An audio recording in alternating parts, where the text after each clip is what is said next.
And welcome. Happy Monday, everyone. Thanks for joining me. I'm going to stop my share so I can say hi to everyone. And just to let you know, we are recording. Hey, Mark, how you doing? Hey, Jennifer. Good to see you. Good to see you. Hi, Lori. How are you? And we've got Anna and Dee Dee. How you doing, Lori? Good to see you. We've got more people coming in into what is becoming a bit of a daily practice. So whether you are wherever you are in the world, we have multiple continents here today, which is always exciting. Thank you for joining us, whether it's early in the day. I know, Jaylene, you're on the West Coast, or later in the day for those. Good to have you here. How's Monday starting for everyone? Well, okay, I'll jump in and be, it's kind of rough. It's taken me some time of journal writing and kind of getting myself turned around and refocused. Refocus. Well, I'm hoping whether this is your first call of the day or fourth or fifth that you'll use today to get focused. I'm coming with sort of like a two-pronged foci today. And as I did last week, want this to be a valuable half an hour to anyone who's joining us live or after the fact. Looking at the metrics, a lot of people are watching these videos after the fact, so they are shared. So just to alert you that these are recorded, so anything you don't want shared, please don't share in this call. I'm Jennifer Britton. Want to welcome you to what is usually a mix of coaches and other professionals as well. And we're going to really dive in today to the topic of virtual facilitation. But this is just some background areas. Just please mute yourself, but it sounds pretty quiet right now. I've got a short exercise to help us with exactly what Jaylene said she needs, which is to get grounded and get going on a Monday. So I shared this with a group I met with earlier, my 60-day biz success group. It's a new Monday, it's a new week, and potentially time to set some new goals. I really want to model a variety of things in today's call around virtual facilitation, and one of them is getting people started quickly. So before we open it up, I want you to just take a minute to reflect on where you're at right now and what are your top 3 goals for the week. I won't be asking you to share these, but for yourself, just take a minute to write down what your goals are this week.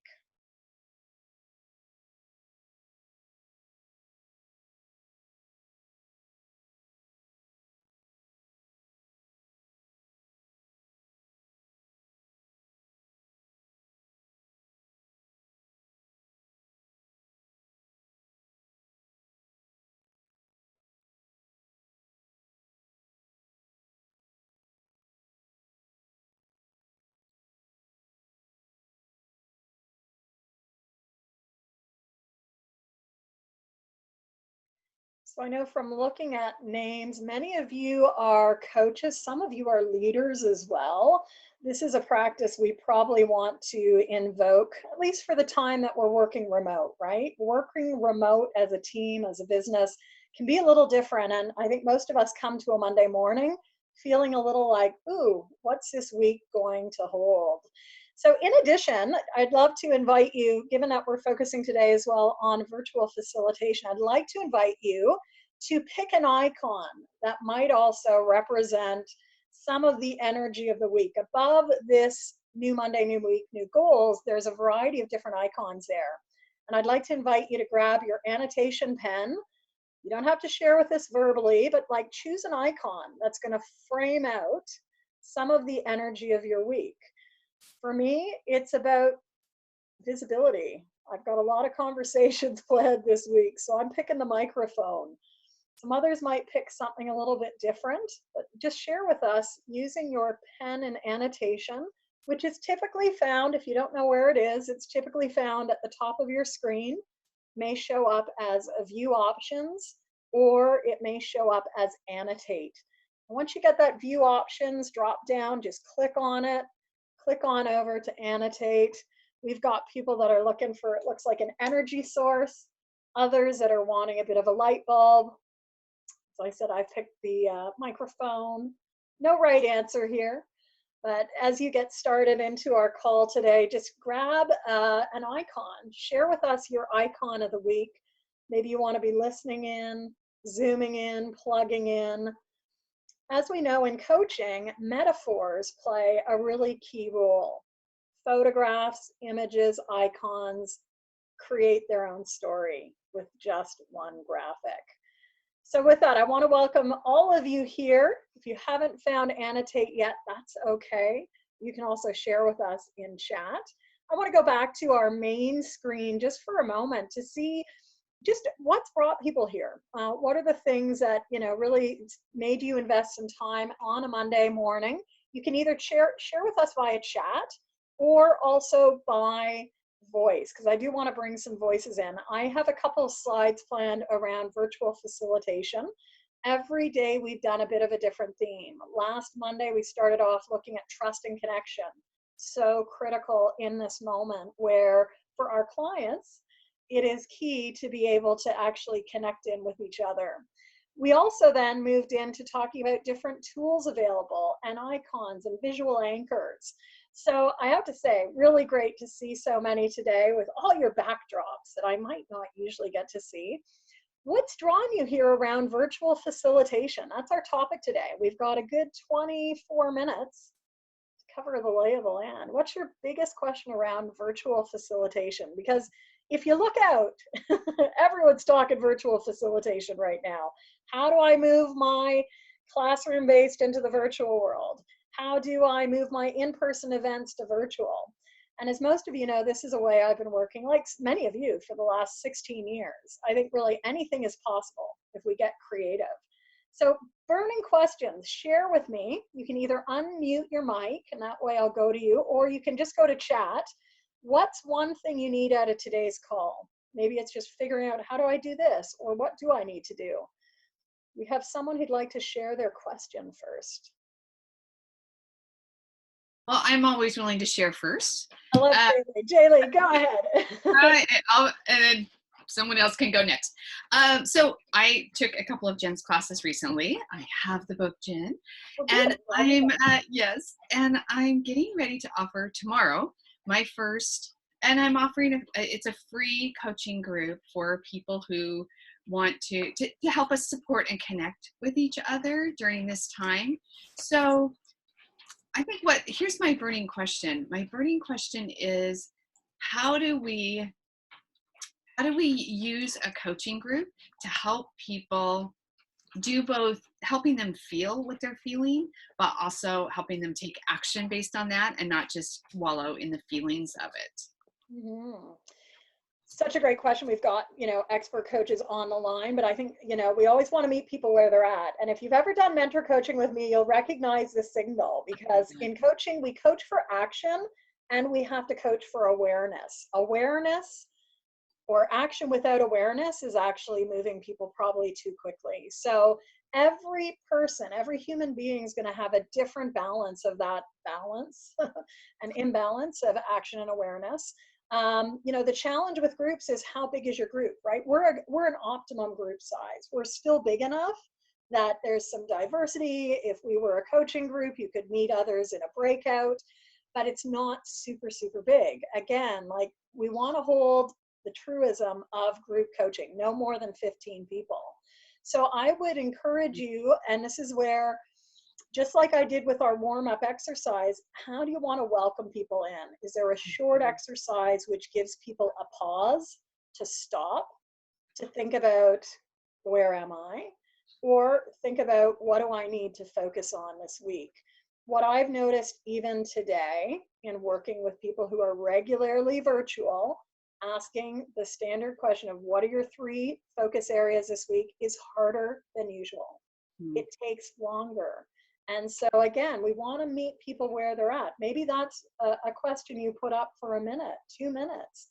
Let people lean into that and be in silence, because my guess is right now a lot of people are being buffeted on all sides from a lot of different very urgent issues, very urgent conversations, and this may be one of the only pause points that they're getting in a day. So I know Lori shared with us. Does that give you a couple of ideas, actually, Jaylene? Yeah, thank you. And and again, like we may only have 30-minute windows or 60-minute windows. So, think about how programming may be shifting.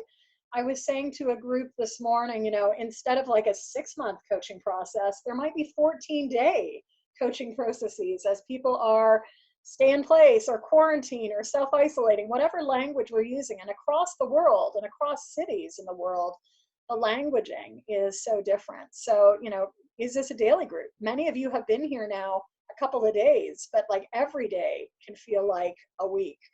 So with that, we're going to go next to the next question, which is Lori's question. Welcome to Michael, who's just dropped in. We are recording, Michael, just to let you know. So Lori, I'm going to read out what you've written. One of my in-person CEO peer groups, let's see if I can get it in my right spot here, we'll be moving virtual. And while I have a couple of other virtual groups, this will be new to the group of CEOs. Want to improve on my skills and keep this particular group of folks engaged. And I think that is so key in the remote space.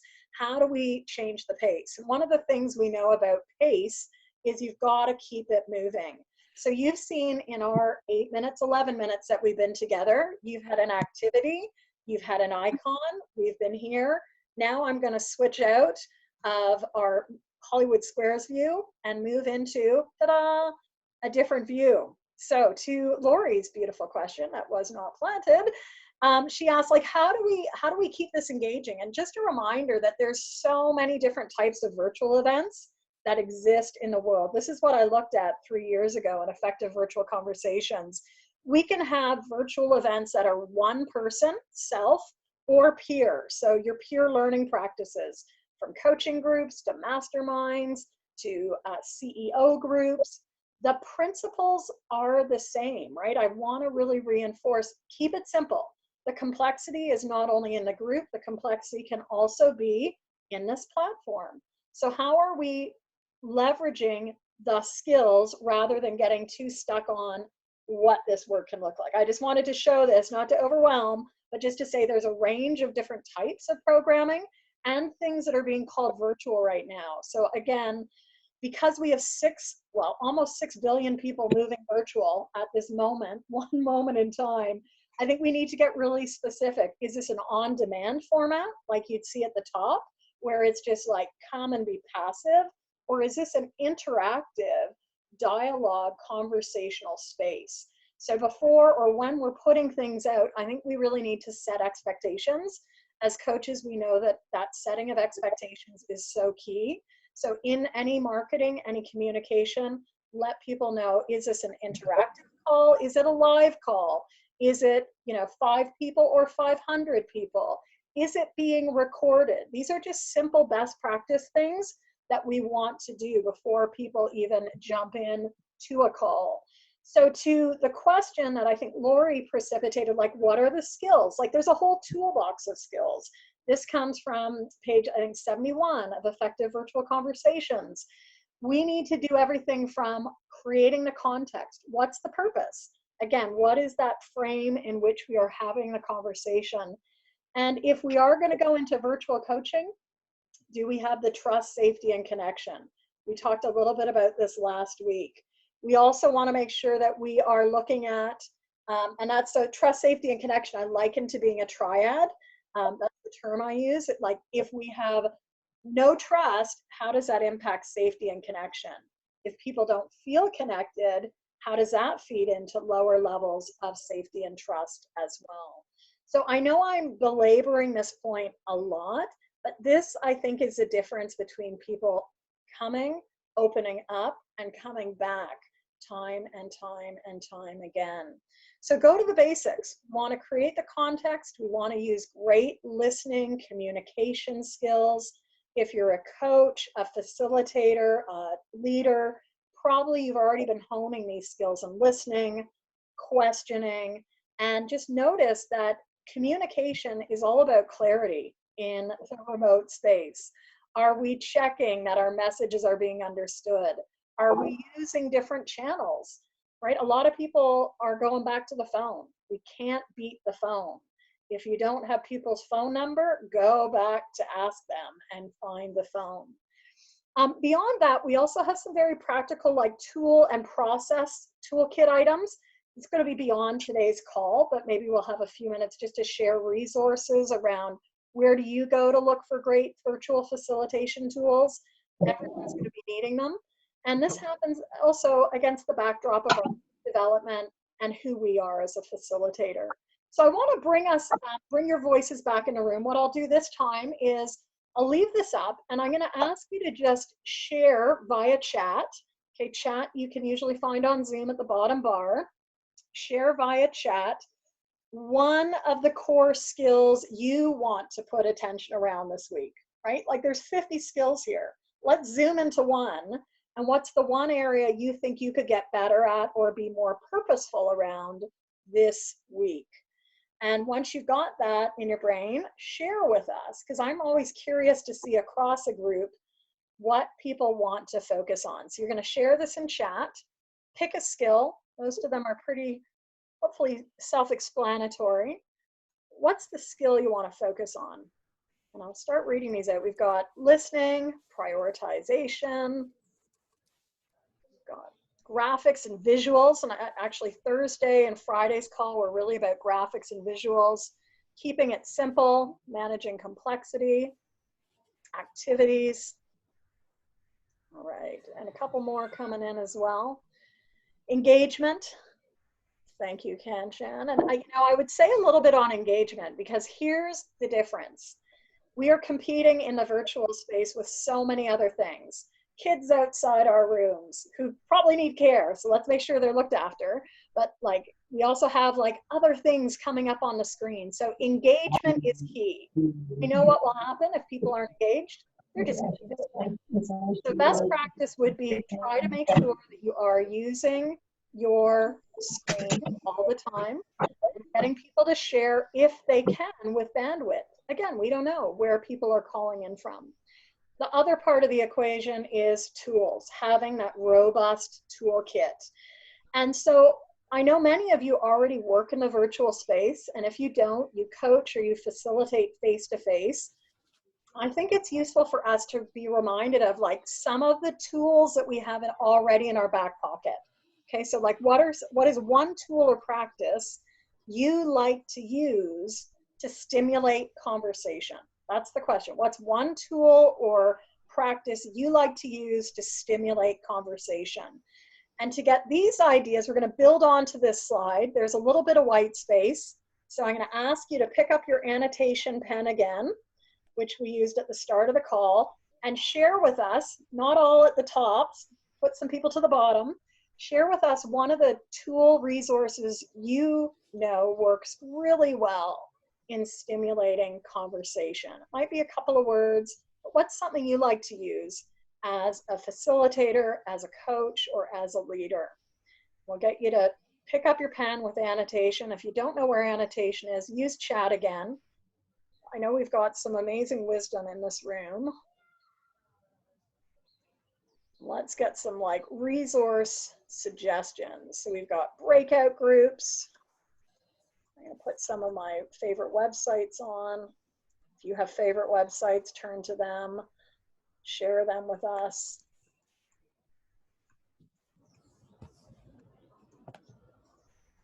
We've got a couple of chats as well, so give you another minute.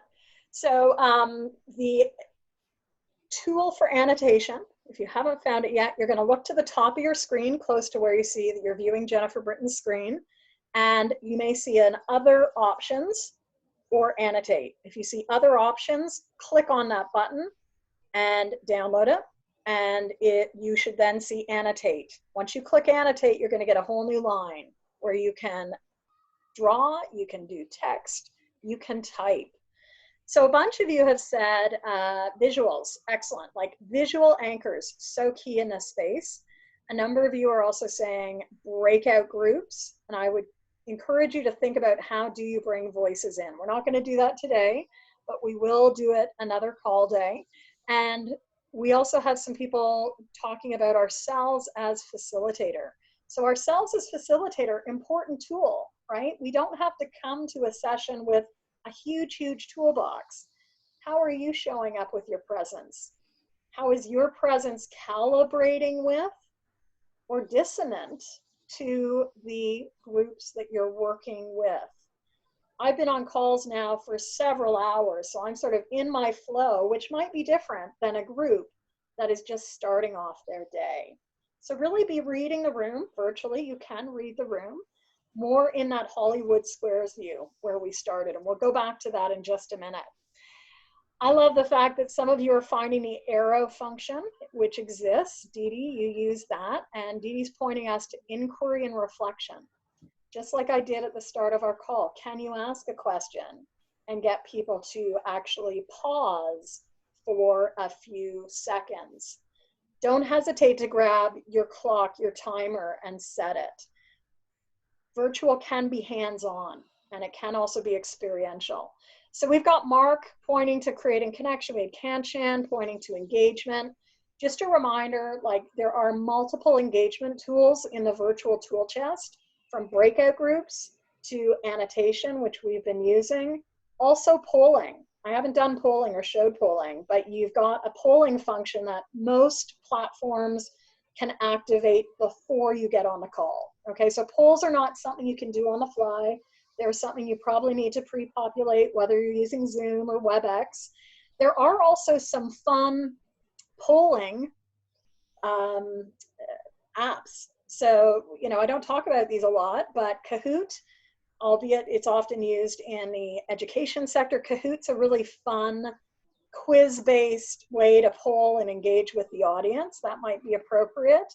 As our Mentimeter is another one that I've used for polling. And if anyone else has other poll suggestions, just go to chat and share with us.